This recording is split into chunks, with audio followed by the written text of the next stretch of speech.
გადავინაცვლოთ ფოთში, სადაც არჩევნები ასევე მნიშვნელოვანი დარღვევების გარეშე წარიმართა, დაიწერა რამდენიმე საჩივარი, მთელი დღის განმავლობაში რაიმე განსაკუთრებულ ინციდენტს ადგილი არ ჰქონია. თეა აფსარიძე ადევნებდა თვალს მთელი დღის განმავლობაში კენჭისყრის პროცესს, დღის ბოლოს ქართული ოცნების გამარჯვებულმა კანდიდატმა პარტიის ოფისში გამარჯვებაც იზეიმა. თეა აფსარიძე ფოთიდან. ფოთში არჩევნები მშვიდ ვითარებაში წარიმართა. ასეთია 70-ე საოლქო საარჩევნო კომისიის შეფასება და იქ ამბობენ, რომ მთელი დღის განმავლობაში მათთან არც ერთი საჩივარი არ შესულა. ზუსტად 20 საათზე დაიხურა ყველა უბანი. მე შეგახსენებთ, ფოთში არჩევნებში სულ 4 პოლიტიკური პარტია მონაწილეობდა. ქართული ოცნება გახარია საქართველოსთვის, კონსერვატორები საქართველოსთვის და ძლიერი საქართველო ლელო. რაც შეეხება მერობის კანდიდატს, მხოლოდ ერთი პირი იყრიდა, კენჭდა იგი ქართული ოცნების წარმომადგენელი, ასევე მოქმედი მერი ბექა ვაჭარაძეა.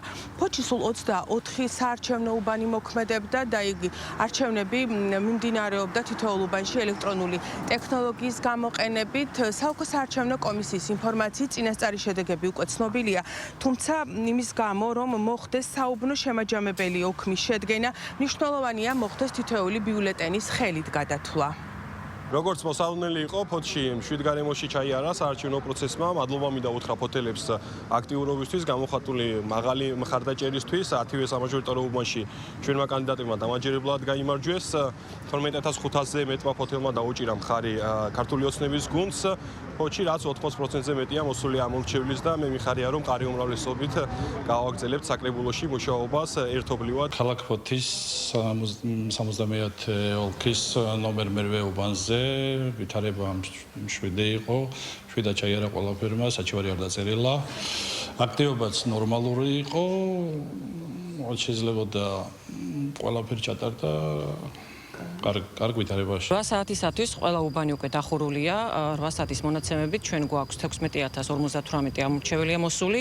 ეს არის 39.64%. რაც შეეხება უბნეს, მთელი დღის განმავლობაში მიმდინარეობდა მშვიდ გარემოში, არც ერთი საჩივარი არ დაწერილა არც საუბნო საარჩევნო კომისიაში და არც საოლქო კომისიაში და ამ ეტაპისათვის უკვე უბანი ემზადება, რომ გადაითვალოს ხელით ეს ბიულეტენები და შემდეგ ამის შედეგად დგება უკვე საბოლოო შემაჯამებელი ოქმი. ჩვენ გარდა ფოთისა დღის განმავლობაში მუშაობდით ოზურგეთშიც, მე-13 საოლქო საარჩევნო კომისიაში დღის განმავლობაში არც ერთი საჩივარი არ შესულა, ზუსტად 20 საათზე დაიხურა ყველა უბანი. აქვე შეგახსენებთ, რომ არჩევნებში ოზურგეთში სულ 5 პოლიტიკური პარტია მონაწილეობდა.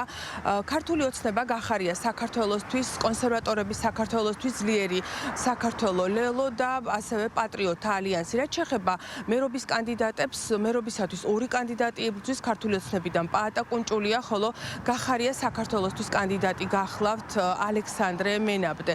სულ 46 საარჩევნო უბანია ოზურგეთში, აქედან 41-ში არჩევნები ელექტრონული ტექნოლოგიის გამოყენებით წარიმართა, ხოლო 5 უბანში არჩევნები კვლავაც ტრადიციული წესით ჩატარდა.